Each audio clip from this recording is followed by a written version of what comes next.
Imagine testemunhar a queda do seu mundo, ver aqueles que você ama sendo devorados sem misericórdia e carregar desde a infância o peso de uma promessa impossível. Essa é a história de Eren Yeager, o protagonista de Attack on Titan. Ele evolui de um herói determinado a libertar a humanidade para um anti-herói radical, alguém que abraça a escuridão em nome de uma liberdade distorcida. Mas será que seus atos podem ser justificados? Ou Eren se tornou apenas mais um monstro no caos da guerra? O que aconteceria se a própria busca pela liberdade se tornasse a maior de todas as prisões? A moralidade em tempos de guerra, um cenário sem respostas fáceis. O mundo de Attack on Titan é um cenário cruel.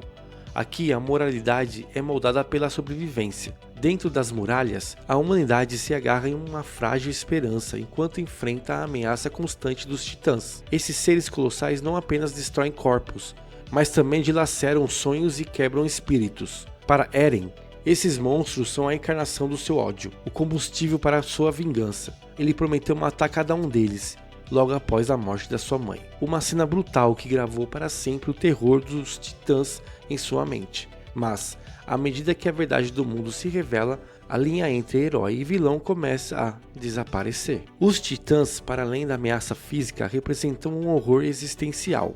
Sua natureza irracional, sua sede insaciável por carne humana, tudo isso sublima a fragilidade da vida e a constante ameaça de aniquilação. Eles são a antítese da humanidade, personificando a ausência de sentido em um mundo caótico. E essa percepção do horror, de certa forma, justifica a fúria inicial de Eren e o desespero de todos dentro das muralhas. Afinal, como manter a sanidade quando a própria existência é um constante pesadelo? E qual a moralidade de se prender às ideias quando a extinção é uma ameaça iminente? Escolhas impossíveis, o preço da sobrevivência. Eren cresce em um ambiente onde a escolha nunca é simples. Cada decisão carrega peso de vidas humanas.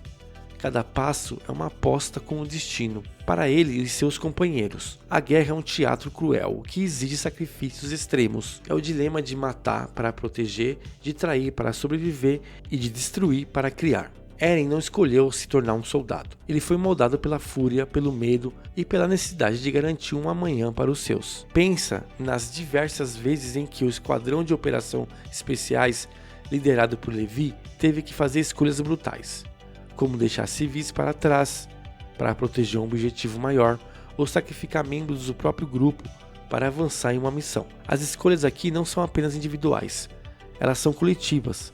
A cada perda, a cada traição, a humanidade dentro das muralhas acumula um trauma coletivo. A perda da inocência é uma temática recorrente, onde crianças são forçadas a carregar o fardo de adultos, testemunhando e participando de atrocidades. Quantas vezes vimos crianças como Eren, Mikasa e Armin pegar em armas e lutar contra algo que mal entendiam, mas que ameaçava sua mera existência? Que tipo de peso emocional carrega uma geração criada sobre esse terror constante? A perspectiva é tudo. Para os Eldianos, dentro das muralhas, Eren era um salvador, alguém disposto a fazer o impensável para garantir a sobrevivência do seu povo.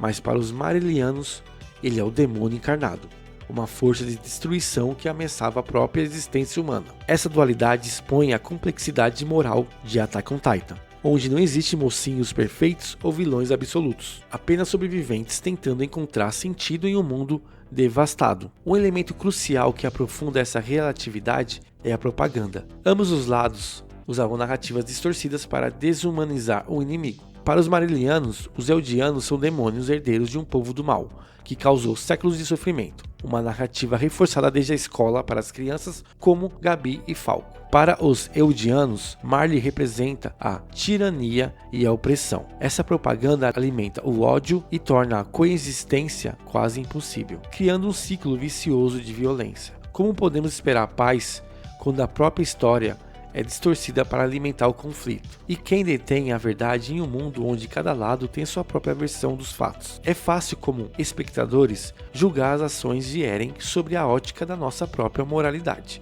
mas é crucial nos colocar na perspectiva dele. Eren nasceu e cresceu em um mundo onde a única verdade era a existência de titãs que devoravam sua família e sua esperança. Para ele e para toda a humanidade dentro das muralhas, o mundo se resumia àqueles poucos quilômetros quadrados protegidos pelos muros. Não havia conhecimento de outras nações, outras culturas ou sequer de outros seres humanos fora daquela prisão. A empatia de Eren naturalmente estava restrita àqueles que ele amava, aqueles que compartilhavam o mesmo medo e a mesma luta diária. Ele não podia sentir empatia por um mundo que ele nem sabia que existia.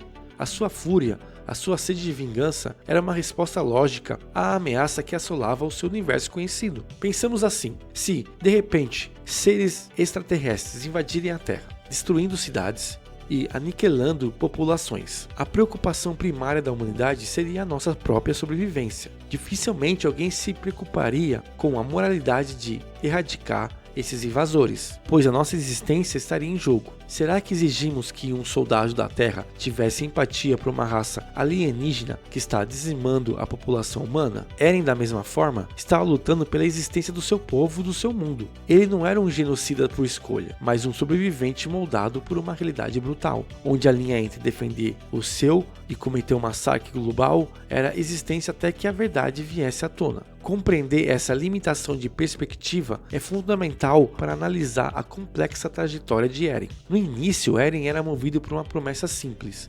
porém poderosa: exterminar todos os titãs. Sua fúria era pura, sua determinação inabalável. Ele era um jovem que luta não apenas pela sobrevivência, mas pela vingança daqueles que perdeu. Suas icônicas frases "eu vou exterminar cada um deles" ecoavam a esperança de uma humanidade oprimida. Eren representava a chama da revolta, o espírito indomável de uma geração que se recusa a ser oprimida. Sua resiliência o torna um símbolo de esperança para os seus amigos e para a população de Paradis. Mas essa chama é lentamente sufocada pelo peso da realidade. Ao descobrir que os titãs não são apenas monstros irracionais, mas humanos transformados, como a chocante revelação sobre Rainer, Bertholdt e Annie, e que seu mundo é uma gaiola construída por forças que ele nunca imaginou, a verdade sobre a história de Eldia e Marley, Eren começa a se perder. Ele vê amigos caindo, sonhos se desfazendo e seu próprio reflexo se distorcendo em algo que ele mal reconhece. O trauma de suas descobertas, a revelação sobre a história dos Eldianos e a perseguição que sofreram, tudo isso corrói sua alma. A carga de conhecimento sobre o passado e o futuro que ele adquire através do Titã Fundador o isola ainda mais. Ele vê o futuro, e essa visão o aprisiona, tornando-se um fantoche do seu próprio destino ou da sua própria determinação. Como ter esperança em um futuro livre se o horror parece inevitável? Com o tempo, Eren abraça a escuridão que antes jurava destruir. Ele se torna o pesadelo que prometeu combater, um homem disposto a sacrificar o mundo inteiro para garantir a liberdade do seu povo. Sua transformação é completa quando ele ativa o Rumbley, desencadeando a marcha destrutiva dos titãs colossais em direção ao mundo exterior. Essa fase é marcada por um niilismo crescente, onde a esperança de um futuro pacífico é substituída pela crença que a única forma de garantir a liberdade é através da aniquilação. Sua lógica, embora brutal, é construída sobre anos de sofrimento e a percepção que a humanidade exterior jamais aceitaria os Eldianos. Ele se torna um reflexo sombrio da própria humanidade, capaz de atos extremos em nome da sobrevivência.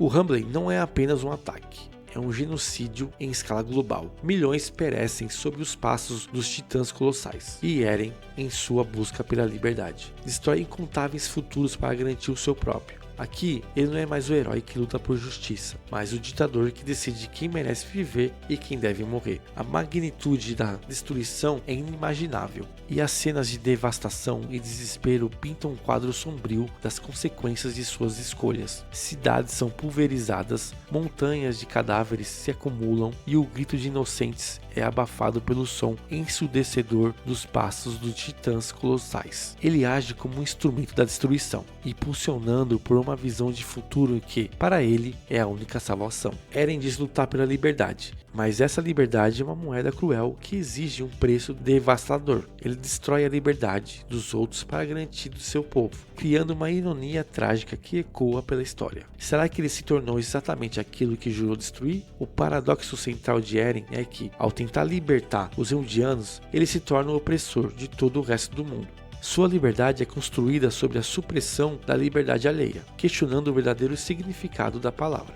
ele se torna o próprio Titã, um monstro que antes o aterrorizava, mas agora sob o disfarce da salvação. Ao final, Eren se encontra isolado, temido por seus inimigos e temido pelos seus aliados. Seu legado é uma cicatriz na história do mundo. O lembrete que a liberdade nunca é tão simples quanto parece. E no fim, talvez Eren não tenha libertado ninguém. Talvez ele tenha apenas criado uma nova prisão, maior e mais cruel. A ambiguidade do final ressalta que as ações de Eren, embora motivadas por um desejo de proteger, resultam em mais dor de divisão. O ciclo de ódio e a vingança não é quebrado completamente, e a humanidade ainda carrega as marcas das escolhas extremas. Attack on Titan nos força a olhar para o espelho, nos faz questionar o que faríamos em uma situação limite, onde termina a defesa e começa a destruição, e como as guerras distorcem não apenas corpos, mas também a própria alma. Se você gostou dessa análise profunda da trajetória de Eren, não esqueça de deixar o like e se inscrever para mais vídeos como esse. E se você acredita que Eren merece ser chamado de herói ou de vilão, deixa aí nos comentários, porque essa análise foi o que eu vi na minha tela, e você o que viu na sua. Obrigado por assistir e até a próxima.